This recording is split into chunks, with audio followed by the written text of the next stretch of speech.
अक्सर आपने सुना होगा और देखा भी होगा कि कोई खुशी का मौका होता है तो अक्सर किन्नर जो हैं लोगों के घर पर आकर नेक मांगते हैं। अब जो आपको हम खबर बताने जा रहे हैं वो देखने के बाद आप भी हैरान हो जाएंगे।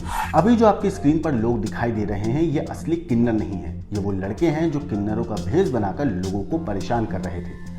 मगर पुलिस की अभी गिरफ्त में आने के बाद माफ़ी मांग रहे हैं, न सिर्फ माफ़ी मांग रहे हैं, अपने किए हुए गुनाह को भी ये कबूल कर रहे हैं। दरअसल यूपी के गाजीपुर में पुलिस ने एक ऐसे गैंग का खुलासा किया है जो किन्नर बनकर लोगों से जबरन वसूली करता था।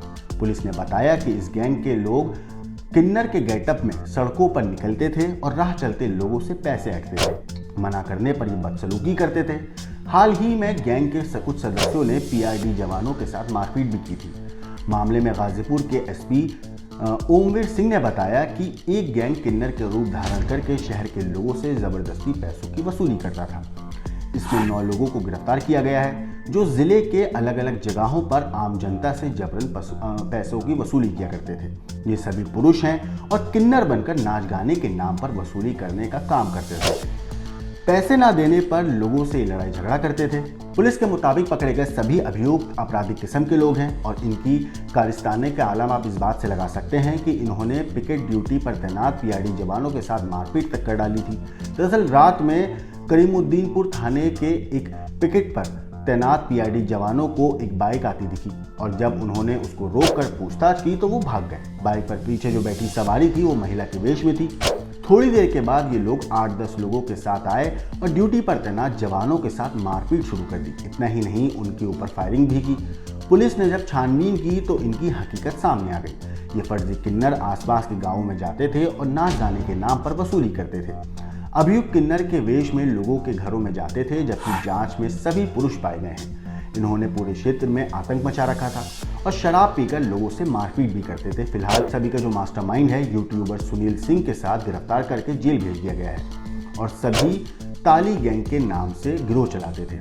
इस पूरे मामले पर पुलिस का क्या कहना है, इस पूरे मामले में जो उन्होंने जांच की है उसके ऊपर इनका क्या कहना है, आप एक बार सुनिए। 29/30 की रात्रि में थाना करीमुद्दीनपुर क्षेत्र में एक पिकेट ड्यूटी पर 2 पीआरडी के जवान थे।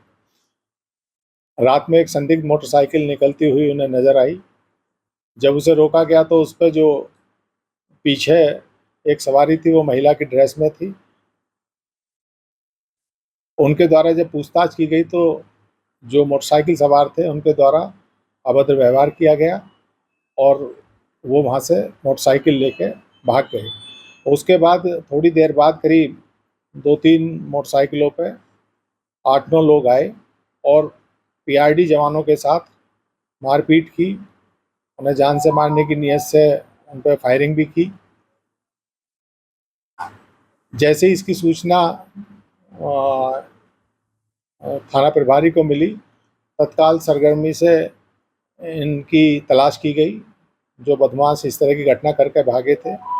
इस पूरे घटनाक्रम में क्योंकि उसी समय वहाँ पे थाने की चीता मोबाइल भी पहुँच गई थी, 2 लोगों का आइडेंटिफिकेशन हुआ गोपनीय रूप से। तो पूरा का पूरा वाकया इसमें ये निकल के आया कि उस क्षेत्र में यद्यपि पिछले कुछ दिनों से भी ये शिकायत मिल रही थी कि कुछ ट्रांसजेंडर वहाँ पे लोगों के घरों में जाते हैं और कोई भी मांगलिक अवसर होता है तो वहाँ जाके एक तरह से लोगों का एक्सटॉर्शन करते हैं। लोगों को भी संदेह था। जब इस पूरे घटनाक्रम की छानबीन की गई तो इसमें भी ये इसी तरह का गैंग मिला।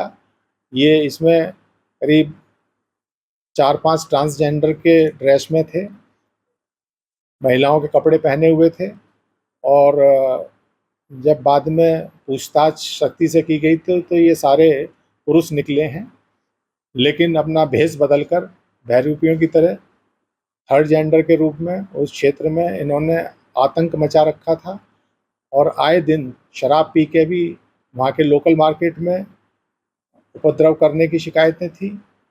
बच जाते थे किसी न किसी आड़ में। आज इन्हें सभी को गिरफ्तार करके जेल भेजा जा रहा है। वैसे कहते हैं कि किन्नरों की दुआ और बद्दुआ दोनों लगती है। ये फर्जी लोग किन्नरों के नाम पर पैसे ऐंठते थे, ना सिर्फ ऐंठते थे बल्कि लोगों के साथ डरा धमका कर बदसलूकी भी किया करते थे। ऐसे लोगों के खिलाफ क्या कार्रवाई करनी चाहिए, इन लोगों के खिलाफ क्या एक्शन लेना चाहिए। आपको क्या लगता है इस पूरी स्टोरी के बाद? आपका क्या सोचना है पूरी स्टोरी के ऊपर?